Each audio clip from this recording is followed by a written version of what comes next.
तो बसंत ऋतुचर्या में सबसे पहले आपको पता होना चाहिए कि बसंत ऋतु में क्या है, कफ का प्रकोपित होता है, ठीक है ना। कफ जो होता है वो प्रकोपित होता है।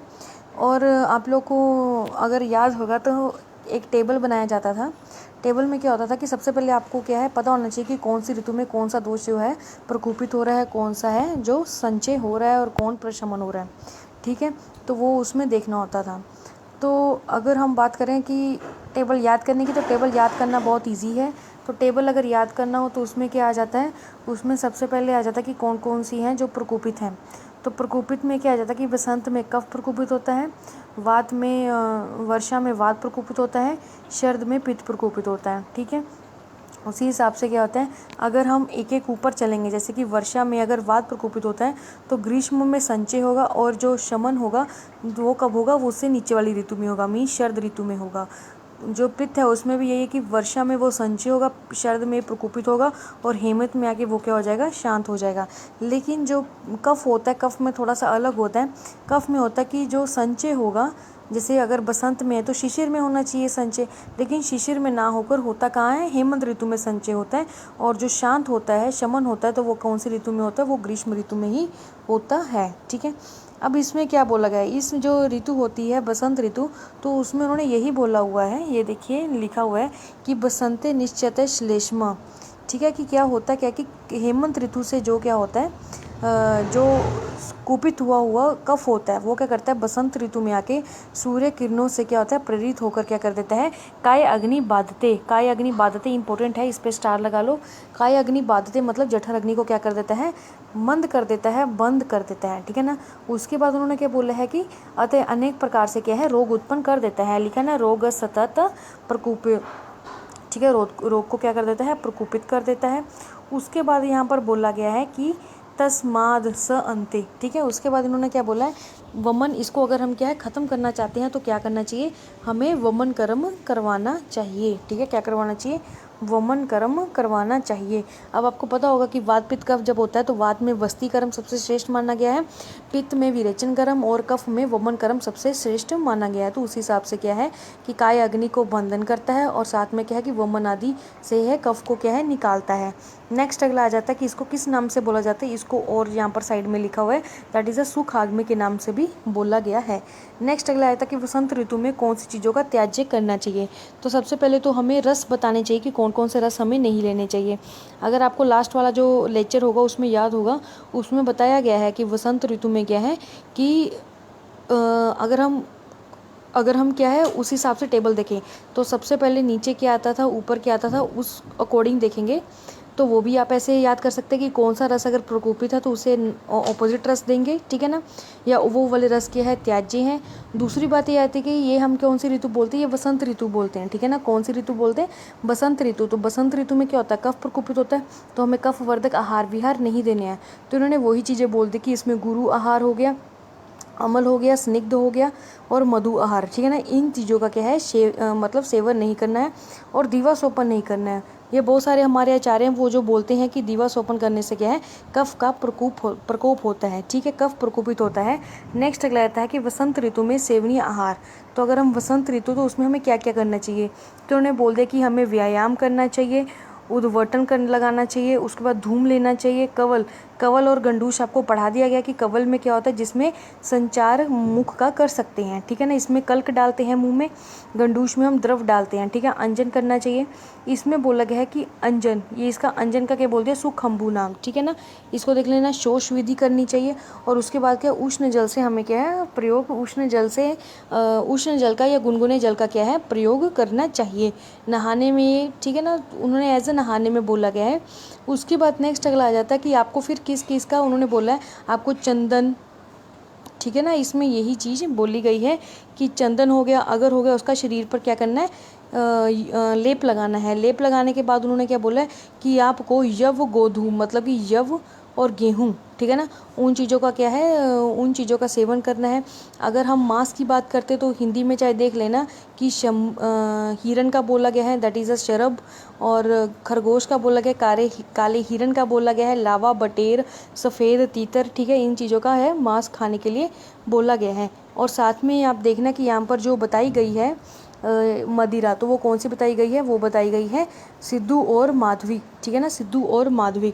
अगर हम हेमंत ऋतु में मदिरा के बारे में बताया गया था तो उसमें बोला गया था कि मदिरा लेना है, सिद्धू लेना है और मधु, ठीक है ना, सिद्धू और मधु। तो इन्होंने क्या किया कि मधु वहाँ पर ऊपर सिंपल लिया गया था, इन्होंने क्या किया कि मधु से ही निर्मित क्या कर दी, एक शराब बना दी या मद बना दिया, तो उसको इन्होंने क्या नाम दे दिया, दैट इज़ अ माधविक, ठीक है ना, माधविक उसका है प्रयोग करना चाहिए, इसमें यही मेन था। उसके बाद नेक्स्ट अगला आ जाता है आपके पास, ये देखो यहाँ पर एक आपको अगर क्लियर दिखता तो ठीक है, यहाँ पर मैं बोल देती हूँ कि यहाँ क्या लिखा है। यहाँ लिखा है कि मदिरा प्लस सिद्धू प्लस मधु, अगर ये तीनों वर्ड आ जाते हैं तो वो आ जाते हैं हेमंत ऋतु के लिए।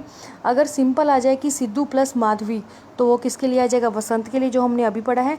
लेकिन अगर आ जाए कि माधविक और हेमंत, सिद्धू के बारे में बात ना की हो, तो वो आ जाती है वर्षा, क्या आ जाती है, वर्षा, ठीक है। इस चीज़ का आपको ध्यान रखना होगा।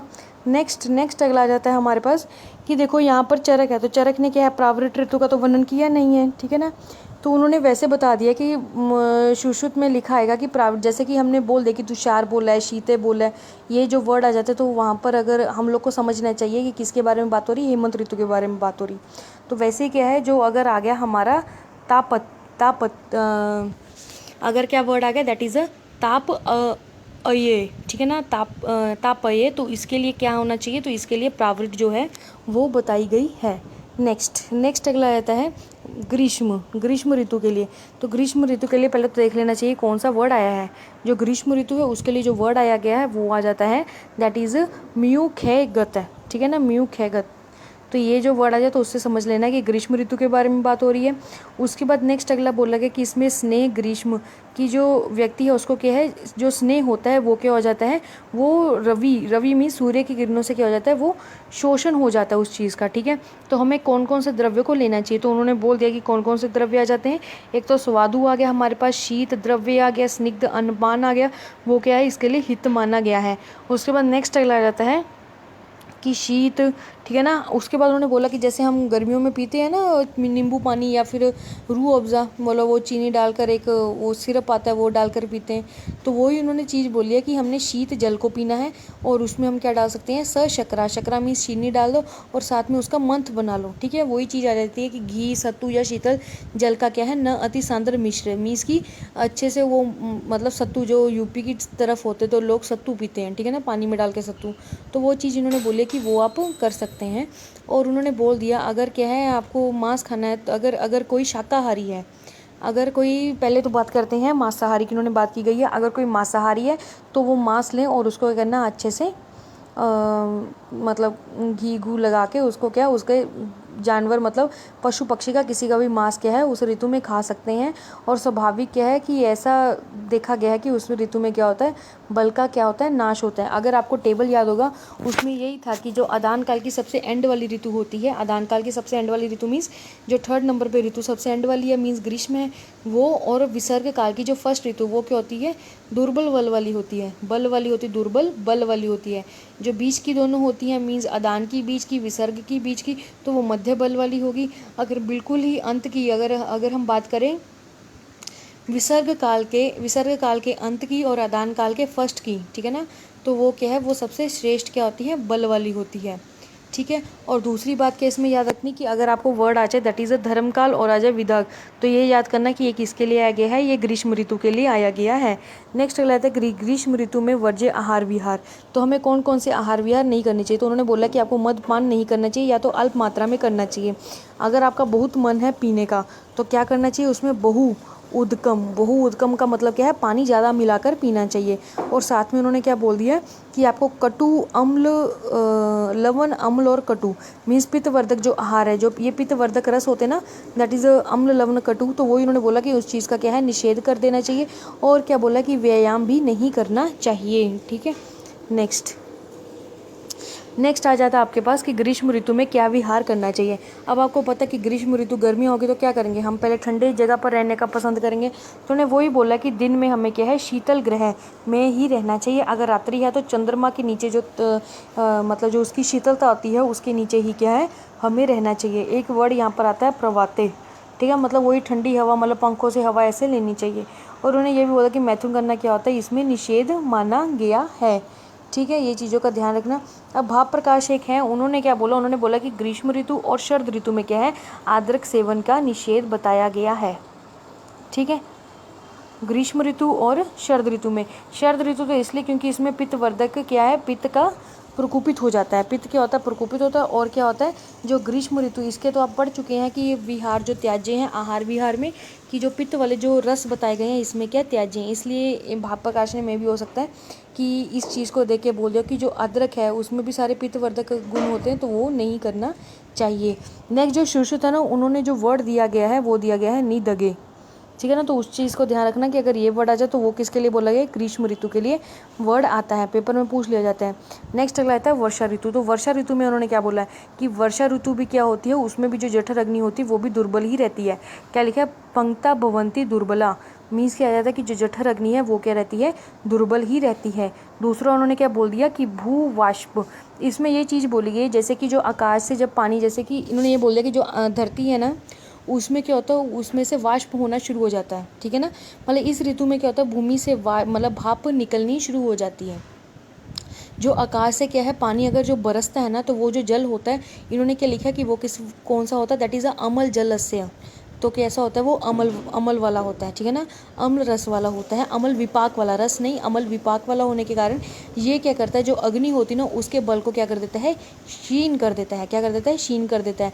और साथ में लास्ट में देखो क्या लिखा कि वो क्षीण करने के साथ साथ क्या कर देता है, दैट इज़ अ कूपयंती पवन आद्य। तो कूपयंती किसको करता है, पवन को। पवन मीन्स वायु को बढ़ा देता है। ठीक है ना, तो उस वजह से क्या है, हमें जो उसका पालन करना चाहिए। पूछ लेते हैं कि कौन सी ऋतु ऐसी जिसमें साधारण रूप से रहकर ही पालन करना होता है। साधारण जो है दिनचर्या या ऋतुचर्या के रूप में उसका प्रयोग किया जाता है किस ऋतु में, तो वो आ जाता है कि वर्षा ऋतु में क्या है, साधारण हो, मतलब कि साधारण ऋतु के क्रम से ही या आहार और विहार का क्या है, पालन किया जाता है। ठीक है, उसे सर्व दोष जो होते हैं प्रकोपक ऋतु वर्षा ही मानी गई है। ठीक है, एक चीज़ का ध्यान रखना कि सर्व दोष प्रकोपक क्या है, वर्षा ही मानी गई है। वो क्यों मानी गई है, क्योंकि आप लोग को पता कि वर्षा ऋतु में क्या होता है, वात का प्रकोपित होता है। ठीक है ना, वात क्या होती है, प्रकोपित होती है। अगर प्रकोप होगा वायु का, तो पता है कि जो वायु होती है वो क्या होती है, वो सबसे ज़्यादा मतलब श्रेष्ठ मानी गई है 3 दोषों में प्रकोपित करने के कारण, या फिर रोग उत्पन्न करने के लिए। क्योंकि जो शारंगधर है, आचार्य शारंगधर, उनका भी एक श्लोक है कि पित्त पंगु कफ पंगु पंगो मलधात्व है, वायु या न यत्र नियंत्रे। ठीक है ना, तो उसमें यही बोलते हैं कि पित्त पंगु होता है, कफ पंगु होता है, लेकिन जो वायु होती है वही क्या होती है, इधर से उधर क्या करती है, अपना मतलब उनको और बढ़ाती है। ये चीज़ें हैं। नेक्स्ट अगला आ जाता है कि कौन सा, इसमें ये भी पूछ लेते हैं कि अब जैसे उसमें था कि धर्म काल आ जाता है, इसमें क्या आ जाएगा, अभद्र काल जो है वो बताया गया है वर्षा ऋतु के लिए। ठीक है,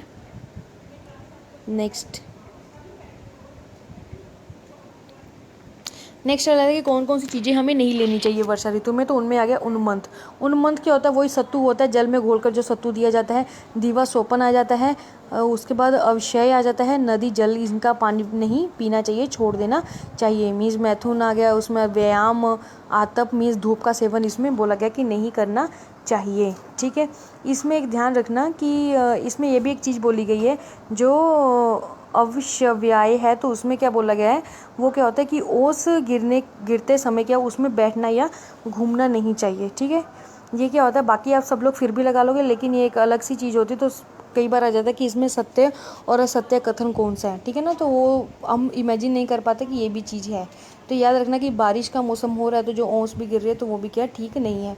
नेक्स्ट अगला आता है कि इसमें हमें क्या क्या खाना पीना चाहिए। तो इसमें उन्होंने बोला कोई भी अगर चीज़ करनी है, मीन्स अगर पान करना है या भोजन करना है या संस्कार करना, मतलब कोई भी कर्म करना, तो उसमें क्या है, हम शोद्र मीन्स मधु को मिला देना चाहिए, शोद्र उसमें मिलाकर ही बनाना चाहिए। उसके बाद इन्होंने क्या बोल दिया कि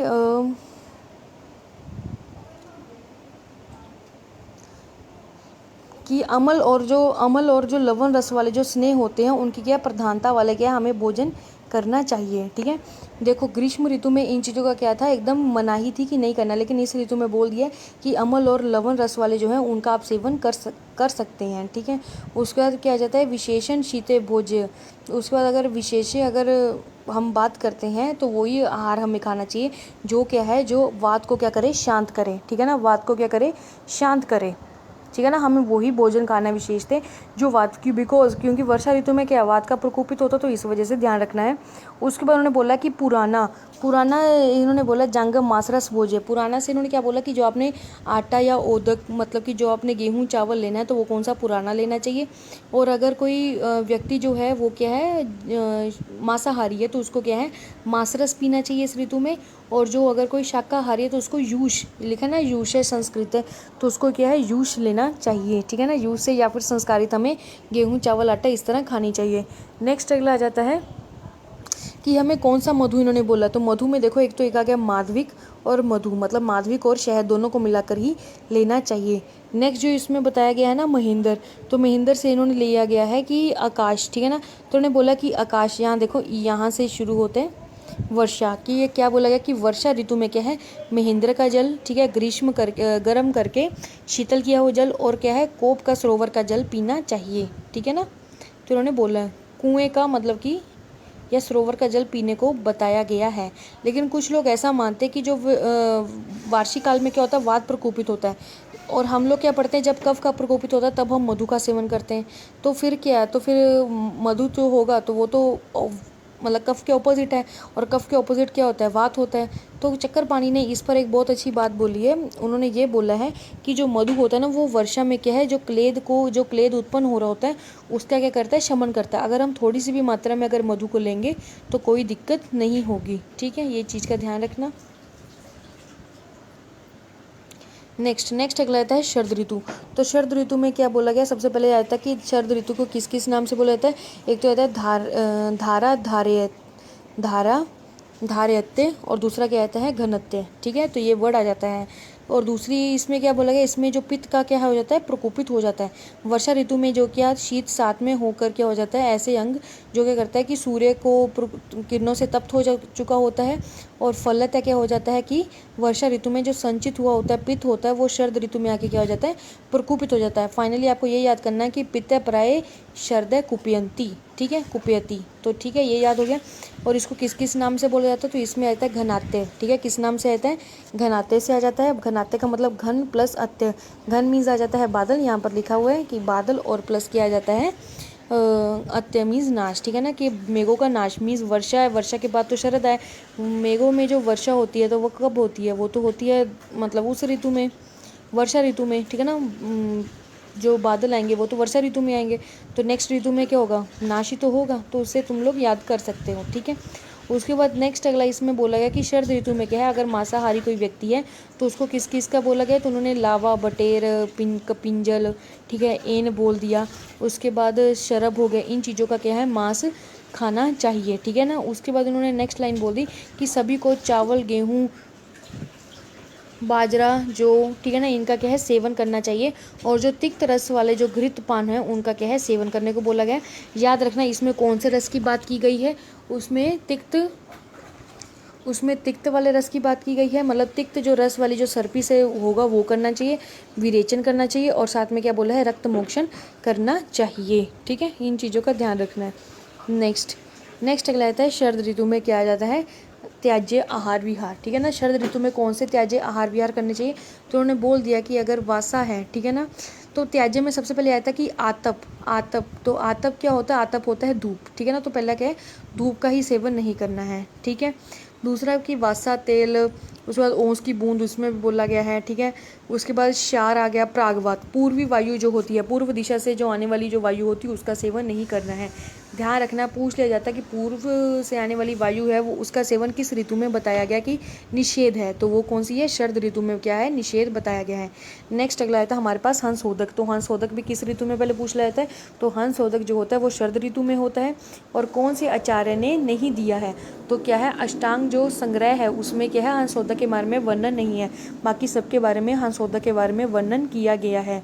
नेक्स्ट अगला आता है कि उसमें होता क्या है, उसमें ये होता है कि दीवा, इसमें देखो क्या लिखा है, तो दीवा सूर्य अंशु सतप्तम, ठीक है, निशी चंद्र अंशु शीतलम। तो उन्होंने बोला कि जो दिन में क्या है सूर्य की किरणों में और रात्रि में क्या है चंद्रमा की किरणों में शीतल से क्या होता है कि एक पात्र में क्या कुछ सामान वगैरह या फिर कोई लोग दूध या फिर खीर बना के रख देते हैं, फिर वो उसमें सूर्य की किरणें पड़ती हैं, फिर चंद्रमा की किरणें पड़ती हैं, फिर नेक्स्ट डे उसको क्या है खाया जाता है। ठीक है, तो इसमें क्या आपको याद रखना है, उसमें याद रखना है कि तो अगस्त्य तारा, उसमें कौन सा तारा इन्वॉल्व होना चाहिए, तो उन्होंने बोला अगस्त्य तारा के उदय होने के प्रभाव से क्या होता है, वो विष रहित हुआ जल जो होता है वो क्या बन जाता है, हंसोदक बन जाता है। माना जाता है इस ऐसे कि जो हंसोदक में जो चीज़ें बनती हैं या एज अ मेडिसिनल, तो वो क्या होती है, उसका अच्छा रिजल्ट मिलता है और बाकी चीज़ों से बहुत ही ज़्यादा मतलब उसका एक रिजल्ट देखने को मिला है। ठीक है, और उन्होंने बोला कि हंसोदक जो होता है वो शरद ऋतु में क्या है, विमल और पवित्र और ज्ञान पान और अवगाहन कार्यों के अमृत, मतलब कि एज अ अमृत की तरह माना जाता है। और कुछ जो फार्मेसी वाले जो होते हैं वो क्या करते हैं, वो इसी ऋतु में क्या है, अपनी मेडिसिन को क्या है बनाते हैं। ठीक है, नेक्स्ट अगला आता है कि जो शरद ऋतु होती है उसमें क्या है, अनुकूल विहार क्या बताए गए हैं। तो उन्होंने बोला कि शरदानी च मलानी वंशानी विमलानी, तो उन्होंने बोला कि जो शरद ऋतु में कैसा करना चाहिए, तो फूलों की माला, स्वच्छ वस्त्र और प्रदोष काल में चंद्रमा की किरणों का सेवन करना चाहिए। अब प्रदोष क्या होता है, तो प्रदोष का मतलब होता है जो रात्रि का जो प्रथम, मतलब जो रात्रि जब स्टार्ट होती है, जो उसका प्रारंभ होता है उसको क्या बोल देते हैं, प्रदोष। तो उस समय क्या है कि चंद्रमा की क्या लेनी चाहिए, किरणें का सेवन करना चाहिए। उसने यही बोला है, प्रदोष च इंदु इंदु रेशियम। ठीक है ना, तो उन्होंने ये बात बोली गई है। नेक्स्ट इसमें ये है कि आपको अगर याद करना हो कि हंसोदक किस किस आचार्यों ने बताया है, तो आप उसको ऐसे याद कर सकते हो कि चरक ने अपने हृदय से हंसोदक का वर्णन किया। तो चरक, च से चरक आ गया, र से रस रतन समूचे आ गया, क से काश्यप आ गया, और अपने हृदय तो अष्टांग हृदय ने हंसोदक का वर्णन किया। हम पहले ऊपर पढ़ चुके हैं कि जो अष्टांग संग्रह है उसने ही वर्णन किया है, बाकी सब ने क्या है वो उसका वर्णन कर चुके हैं। ठीक है, इस तरह क्या है आपका जो 6 चैप्टर है उसके जो ऋतुचर्या वाला जो पॉइंट ऑफ व्यू था वो खत्म होता है। नेक्स्ट जो आ जाता है वो आ जाता है 7 में। तो 7 में का वर्णन करते हुए उन्होंने क्या बोला है, उन्होंने बोला है कि एक होता है ओक 7 में। ठीक है, तो ओक 7 में की उन्होंने यहाँ पर एक डेफिनेशन दी है। उन्होंने बोला कि इस प्रकार चेष्टा, और चेष्टा मीन्स आहार और विहार के अनुसार क्या है, ऋतु 7 में का क्या है उपदेश दिया गया है। जो आहार और विहार उचित होने से क्या होता है, अर्थात जो शरीर के लिए हितकर होता है उसको क्या बोल देते हैं, ओक 7 में बोल देते हैं। ओक 7 में कुछ नहीं है, बस यही है कि आहार विहार अगर हम उचित ले रहे हैं तो उसको क्या मान लेते हैं, ओक 7 में मान लेते हैं। और इन्होंने ऋतुओं के बारे में बता दिया, तो उसके साथ उन्होंने बता दिया कि ऋतु जो होती हैं, तो ऋतु में अगर हम जैसा बताया गया उसी अनुसार से अगर खाना खाएंगे या लेंगे तो वो हमारे लिए क्या होगा, 7 में होगा। ठीक है, उसके बाद नेक्स्ट अगला आता है 7 में। तो 7 में का वर्णन करते उन्होंने बोला है कि अगर आप चाहते हैं कि आप हमेशा जो आपकी कंडीशन है वो 7 में रहे, तो आपको क्या करना है कि देशा नाम, ठीक है ना, देशा नाम आयना नाम। ठीक है, क्या आ जाता है, देश आयना नाम। देश का मतलब देश ही हो गया और आयन का मतलब रोग हो गया। ठीक है ना, तो देशा नाम आयना नाम च विरुद्ध गुना गुणे। ठीक है ना, तो क्या आ जाता है, विरुद्ध मीन्स विपरीत। ठीक है, यहाँ पर विपरीत लिखा है, तो विपरीत मीन्स क्या है, अगर कोई इंसान है जो क्या है अपने शरीर को या फिर रोगों से मुक्त रहना चाहता है तो उसको क्या करना चाहिए, उसको विपरीत गुण की क्या है वाले चीज़ों का आहार विहार में मतलब देख के ही लेना चाहिए। इसमें ये बोल दे कि अगर फॉर एग्जांपल हम लोग को अगर कोल्ड, हमें पता है कि कोल्ड जो है वो किस मौसम में क्या चीज़ खाने से, ठंडी चीज़ खाने से ख़राब हो जाता है गला, तो हमें उन चीज़ों का क्या है त्याग देना चाहिए। हमें जो साथ में चीज़ें हैं मतलब वही चीज़ लेनी चाहिए। ठीक है, उन्होंने वो चीज़ बोल दी है। अगर हम बात करते हैं कि अगर पूछ लिया जाता है कि सातवें की डेफिनेशन जो है या सातवें का वर्णन चरक संहिता में कहाँ है, तो वो आ जाता है चरक सूत्र 6 में आ जाता है। ठीक है ना, ओक 7 में का वर्णन भी कहाँ है, चरक सूत्र 1 में आया हुआ है। ठीक है, लेकिन यहाँ पर अगर आप देखेंगे सबसे लास्ट में क्या बोला कि असात्मय का जो वर्णन है वो कहाँ किया गया है, वो चरक शरीर 1 में किया गया है। और उसके बाद आते हैं इसकी टाइप्स। ठीक है, तो इसकी टाइप्स जो इसके विमर्श में बताई गई हैं, उन्होंने बोला कि चरक विमान 1 में कितनी बताई गई हैं, तो उसमें आ जाता है कि ऋतु 7 में, ओक 7 में, देश 7 में और रोग 7 में। ठीक है, ये बताई गई है। लेकिन जो हमारी फर्स्ट चॉइस लगेगी 7वें के भेद में, तो वो लगेगी हमारी ये वाली। ठीक है, जो यहाँ पर लिखी हुई है 7वें के 3 भेद होते हैं, कौन कौन से आ जाते हैं, दैट इज़ अ प्रवर, मध्य और अवर। ठीक है ना, तो ये आगे उसका रस के अनुसार भी 7 में होते हैं, तो वो कितने प्रकार के होते हैं, 7 प्रकार के। 6 प्रकार के रस हो गए, मधुर अम्लम्न कटु तिक्त कषाय और प्लस के आगे सभी रस। ठीक है, तो वो भी क्या है इसमें इंक्लूड हो जाते हैं। ठीक है, इस तरह के आपका जो 6 चैप्टर है वो क्या है कंप्लीट होता है, दैट इज़ अ तस्य श्री अध्यायनम। ठीक है।